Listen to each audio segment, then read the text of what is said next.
Hello everyone, welcome back. This is part 5, or story 5, of our Encyclopedia Brown series.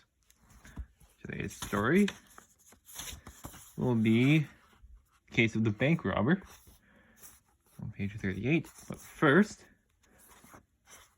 the answer to yesterday's story is 7. Right there. The solution to the case of Marco's grandson. Both the tall woman and Fred Gibson spoke the truth. Although the great Marco was not his grandfather, Fred Gibson was the great Marco's grandson. The great Marco, as Encyclopedia realized, was a woman, and she was Fred Gibson's grandmother. So that's the solution to yesterday's story. Today's story will be Case of the Bank Robber. $3.50, exclaimed Encyclopedia as he finished counting the money in the treasury of the Brown Detective Agency. Business is booming. You should put that money in a bank, said Sally Kimball, whom Encyclopedia had made his bodyguard and junior partner. Money isn't safe in a shoebox. Maybe you're right, said Encyclopedia. Sometimes even shoes aren't safe in a shoebox. It would look awful if a detective agency was robbed. The partners talked it over. They decided to take the money to a bank and start a savings account. It was too far to ride on their bicycles, so they got the bus. They got off near Corning National Bank on Beach Street. As they stepped out of the bus, they heard the sound of shooting. At first, Encyclopedia thought the bus had backfired. A moment later, he saw a man in the doorway of the bank. The man wore a hat. A handkerchief covered the lower part of his face. In one hand, he held a yellow paper bag. With the other, he waved a gun. Somebody shouted, "Hold up, hold up." Then all at once, everyone was running, trying to get out of the robber's way. The man with the gun turned and fled. In his haste, he did not seem to look where he was going, and ran into a beggar wearing dark glasses and carrying a white cane and a tin cup. The beggar's can and probably meant to put or type cane, not can. It happens. The beggar's can and cup flew into the street. The robber and the beggar fell to the pavement. They rolled about together for a few seconds before the robber broke away and got to his feet.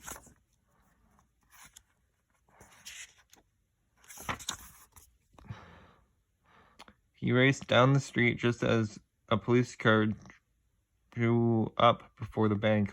Chief Brown and one of his officers leaped out of the car and ran after the robber. "We caught him," said Chief Brown at dinner that night. "He led us a merry chase, but we got him. The trouble is we can't charge him with the robbery." "But why not?" Mrs. Brown demanded. "Yes, Dad, why not?" Encyclopedia asked. "Wasn't the money he stole in the yellow paper bag that he was carrying?" Chief Brown laid down his fork. Do you know what we found in that yellow bag of his?" "Money? No, a loaf of white bread. He resisted police officers, but I don't know how long we can keep him in jail." "Are you sure that you caught the right man, Dad?" Encyclopedia said. "Well, we're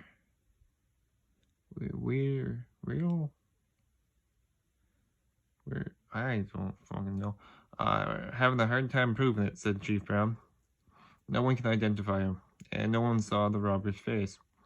He wore a handkerchief over his nose and mouth, and his hat was pulled down over his forehead and eyes. The man we picked up was wearing a brown suit. And the teller at the bank says the robber wore a suit the same color. And of course the yellow bag, but where is the money?" "Does the man you picked up have any distinguishing features?"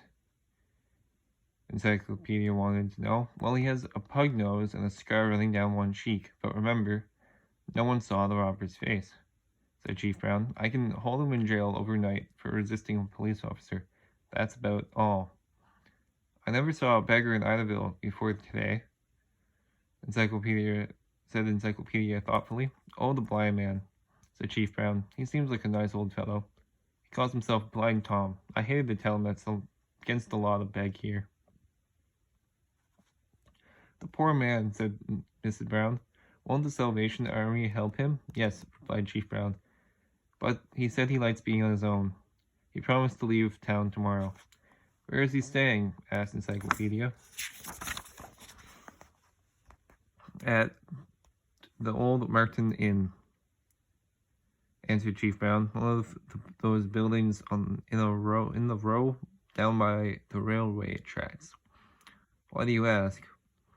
Have you got an idea about this case, Leroy? No, mumbled Encyclopedia. Miss Brown looked hurt. She had come to expect her son to solve a case before dessert. After dinner, Encyclopedia walked over to Sally's house. I have to work this evening, he said. I may need you. Want to come? Oh boy, do I, Sally sang out. The sky was growing dark as the two detectives rode their bicycles down a dingy block west of the railway station. Who lives here? Asked Sally as Encyclopedia stopped in front of a run-down hotel. Blind Tom, the beggar. He'll be leaving town tomorrow. That's why we have to see him this evening. Do you think he can help us? Asked Sally. Here's the photo. So beautifully drawn. I think so. A blind man sees with his hands, replied Encyclopedia. Remember how the beggar rolled with the robber on the pavement? If he felt the robber's face through the handkerchief, he might know him again. I get it. If he could feel the man's face again, he might know whether or not the man your father caught is really the robber. Right, answered Encyclopedia. Gosh, said Sally. I hope he hasn't left town yet. Inside the hotel, the desk clerk gave the two young detectives some help. Blind Tom lived alone. His room number was 214. Or 214. Sally and Encyclopedia climbed the dark, creaky stairs to the second floor. They knocked on the door numbered 214. Nobody answered. Look, the door is not shut, Sally whispered Sally. Shall I? Encyclopedia nodded. Sally pushed the door till it swung open, so they could look into the room. The room was small and shabby. Against the far wall stood an iron bed. A small reading lamp cast its light upon a copy of the Idaville Daily News that lay open on the pillow. Suddenly the tapping of a cane sounded in the hall. Tap, tap, tap. Blind Tom came up behind Sally. Is someone here? He asked. I haven't had a visitor in a long time. I wasn't expecting anyone tonight, but it's nice to have you. He lifted his cane. Won't you come in? No, thanks, said Encyclopedia. He pushed Sally down the corridor and hurried her down the stairs. She didn't have a chance to catch her breath until they were outside the hotel. Why the big rush? Sally asked. I thought you were going to ask Blind Tom if he could recognize the man who robbed the bank this afternoon. I don't have to ask him, replied Encyclopedia. Blind Tom knows the robber, because Blind Tom helped in the robbery. How did Encyclopedia know? Well, put it down in the comments if you know. Or wait till tomorrow. Doesn't matter. Actually, you'll have to wait till Monday. And it'll probably come out Monday evening.